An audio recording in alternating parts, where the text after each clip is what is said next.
Так, дайте кто-нибудь совет, а? Муж у меня чистит посудомоечную машину.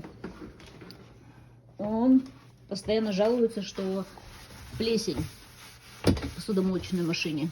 Типа, вот, посмотри, там много плесени, т-т-т, наверху. Как вы отмываете? А? Вы так же прям скребете? Или что какое-то средство, может, есть волшебное, которое просто закинули в посудомойку, и она сама отмывает?